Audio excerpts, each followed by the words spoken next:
Hearing good things about Stefon Diggs up there at OTAs. Oh, yeah, great things. I mean, even off the field, a lot of people still thought they were great things. It's just some people viewed them a little differently than others. But, yeah, Stefon Diggs looks fantastic. Good vibes, teaching a lot of the younger guys. And, I think someone said he's 6 months and 25 days removed from his ACL tear, and he looks extremely fast. Here he is with Kayshon Boutte, and they're going around the cones. And he's moving. Yeah, he's catching up to him. He's beating him around those cones. So vibes are very high. New England. Drake May was also 14 of 16 yesterday. Okay, and stats in these are going to be tough to keep up with because who's practicing what, who's in where.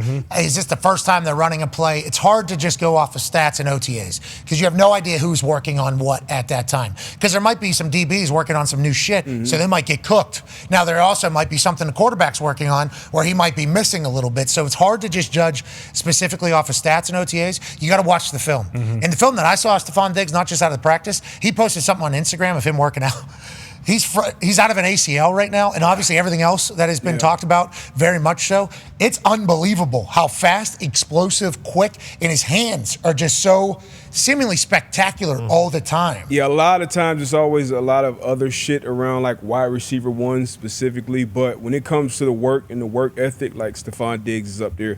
Tier 1, always has been in his recovery, what he's been doing down there with Sharif from day one down in South Florida recovering. Now, I love seeing him back with the squad on the team. You just build that camaraderie. You're in the meeting rooms. Obviously, you're in a new place. You're getting used to your quarterback, the timing, things like that. And then I'm not sure who he was on the sideline with. I think it was Baker, maybe. Yeah, it was. Number one. And just kind of, schooling him up, teaching him some things. Saw the same thing with Puka and Devontae. Like, those are the most valuable things for this time of year for the vets, being around the young guys and just dropping that game on them day in and day out. Yeah, there's Puka and Devontae, and Puka will be a sponge. If we know anything about Puka, Puka's not scared to ask questions. He's not scared to listen, and he has enough ability to adapt anything that Devontae is giving him into his game. That is quite a duo over there in Los Angeles that I just got reminded of with Matthew Stafford spinning it with Sean McVay's big brain and the run game that they had down the stretch in the playoffs. Good luck to the Rams. Going back to Stefon Diggs, I think everybody thinks about him at the Bills, and then it ended. Then he goes to Houston. He obviously gets hurt.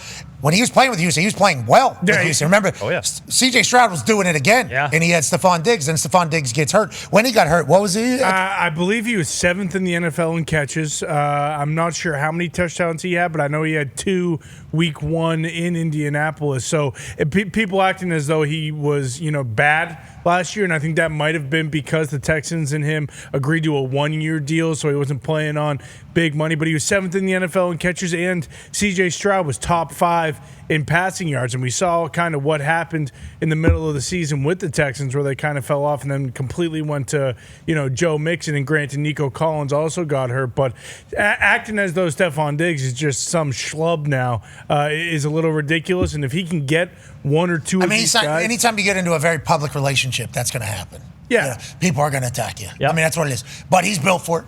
Yeah. Stefon Diggs is built for it. He is very much built for it. You're talking about on the field?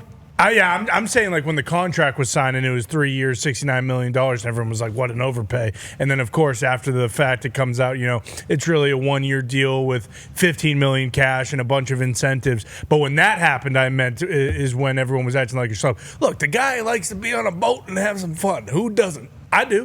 Okay, but he just happens to be Stefon Diggs. They said it was Himalayan sea salt, baby. Yeah, could be. Look, it's also international waters. There's no laws out there. Yeah, it looked like a... Were they gambling out there? He wasn't, because he wouldn't do that. He wouldn't want to jeopardize the game. He just wants to have a good time. Himalayan salt makes more sense. It could have been because I think there was a chef on board. Well, and him and Cardi cook. Yeah. Cardi? I mean, whatever the case, him playing football, he's unbelievable. Yeah. That is... And you talked about how wide receiver ones, every once in a while, there's going to be a...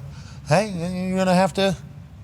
You have to deal with that. Yeah. What's that? Oh, he's dating one of the biggest stars on earth. It's like that's either good or that's bad. How do you view it? Well, it's like, well, in the offseason, whenever there's some free time, there's probably going to be stuff that isn't necessarily this is how a robot should operate as a professional football player. But then whenever Cardi B's coming to the games. Yeah, exactly. And she's with Kraft up there, John Bon Jovi. Bingo. And all of a sudden we got that thing rolling. It's like, I'm happy for Stefon Diggs. And I hope he knows how great he is, and I hope we get a chance to watch it, I hope we keep the main thing, always, because of how great he can be. And everything else, go live your life, brother.